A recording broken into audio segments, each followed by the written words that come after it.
अस्सलामुअलैकुम रहमतुल्लाहि व बरकातुहू। उम्मीद है आप सब खैरियत से होंगे।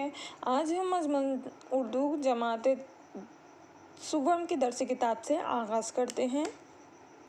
जैसा कि आप सब जानते हैं, पिछली जमात में हमने इत्तेहाद सबक से मुताल्लिक़ पहली इबारत पढ़ी थी। उस इबारत में क्या कहा गया था कि एक किसान था, उसके 4 बेटे थे। उससे मुताल्लिक़ हमने पढ़ा था कि दुश्मन किसान की बर्बादी देखकर बहुत खुश हो रहे थे। उनके घर में फूट डालकर दुश्मन क्या कर रहे थे, यानी कि 4 बेटे थे, उन लोगों के दरमियान झगड़ा करवा कर दुश्मन क्या कर रहे थे, बहुत खुश हो रहे थे। ठीक है, यहाँ से आज हम दूसरे इबारत से आगाज़ करते हैं। वो हर वक्त सोचता कि क्या करें। किसान क्या है, घर में परेशानियां होने की वजह से हर वक्त सोचता कि क्या करें। यहाँ तक हमने पिछली जमात में पढ़ा था। आज हम आगाज़ करते हैं दूसरी इबारत के साथ। आई आखिर एक दिन इसके दिमाग में एक बात आई। किसके दिमाग में? किसान के दिमाग में आखिरकार एक बात आई। इसने 4 लकड़ियों का एक गट्ठा बांधा, अपने चारों बेटों को बुलाया और इनसे इस गट्ठे को तोड़ने के लिए कहा। क्या करा? एक दिन क्या हुआ, किसान के दिमाग में एक बात आई कि इसने 4 लकड़ियों का गट्ठा क्या करा, बांधा और क्या करे, उनके 4 बेटों को बुलाए। कौन? किसान। और उन गट्ठे को तोड़ने के लिए कहा। किसने कहा? किसान अपने 4 बेटों से कहा कि उन गट्ठों को तोड़े। इन चारों लड़कों में से किसी ने भी इस गट्ठे को नहीं तोड़ा। इन चारों में से किसी ने भी इस गट्ठे को, लकड़ी के गट्ठे को किसी ने तोड़ नहीं सका। ठीक है, अब किसान ने गट्ठे को खोल दिया और चारों को एक एक लकड़ी दे दी। किसान क्या करा, अब उन गट्ठों को खोलकर एक एक लकड़ी दे दी अपने 4 बेटों को। हर लड़के ने झटपट अपनी अपनी लकड़ी तोड़ दी। हर लड़का क्या करा, यानी कि किसान के 4 बेटे थे, वो लड़के क्या करने लगे, जब उनके वालिद उनको हर एक को एक एक लकड़ी देने पर झटपट अपनी लकड़ी तोड़ दिए।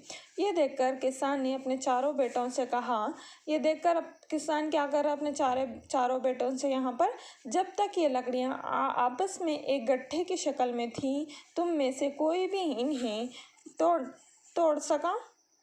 किसान कह रहा कि जब ये गट्ठे के तौर पर थी, यानी कि बंधे हुए थे, तो आप इनमें से कोई भी तोड़ नहीं सके, और जब ये अलग हो गई तो तुम सब ने इन्हें आसानी से तोड़ डाला। तो यहाँ पर क्या कह रहे हैं किसान अपने बेटों से कि जब ये गट्ठों की शक्ल में थी, यानी गट्ठा बंधा हुआ था, तो आपने इनको तोड़ने की कोशिश की, वो नहीं तोड़ पाए, कोई भी नहीं तोड़ पाए। लेकिन अब क्या है, अलग-अलग, यानी कि अलग अलग मैं आपको दे दिया, तो आप लोग क्या कर रहे हैं, यहाँ पर तोड़ दिए। ठीक है, आसानी से एक एक लकड़ी देने पर आसानी से तोड़ दिए। मेरे बच्चों, इस तरह जब तुम सब मिलजुल कर रहते थे तो तुम्हारी खेती बाड़ी गांव में सबसे अच्छी थी। यहाँ पर किसान समझा रहे कि जब तुम मिलजुल कर चारों भाई साथ में थे तो हमारी खेती बाड़ी सबसे बेहतरीन थी।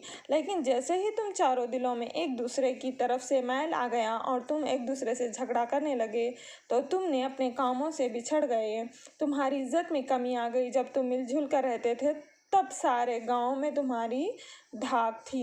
यहाँ पर किसान कह रहे हैं कि अपने बेटों से कि तुम चारों मिलजुल कर जब रहते थे तो हमारी खेतीबाड़ी सबसे आगे थी, और अब तुम लोग झगड़ा कर रहे हो, तो तुम अपने कामों में बिछड़ गए, तो तुम्हारी इज्जत कम हो गई। और जब तुम मिलजुल कर रहते थे तो सारे गाँव में तुम्हारी ज़्यादा इज्जत थी। अब तुम्हारी समझ में आया होगा कि मेल मिलाप में कितनी क़ुव्वत होती है। अब तो तुम लोगों को समझ में आया होगा कि ये कौन कह रहे हैं, किसान कह रहा है अपने 4 बेटों से कि अब तो तुम लोगों को समझ में आया होगा कि मिलजुल कर रहने से कितनी क़ुव्वत होती है।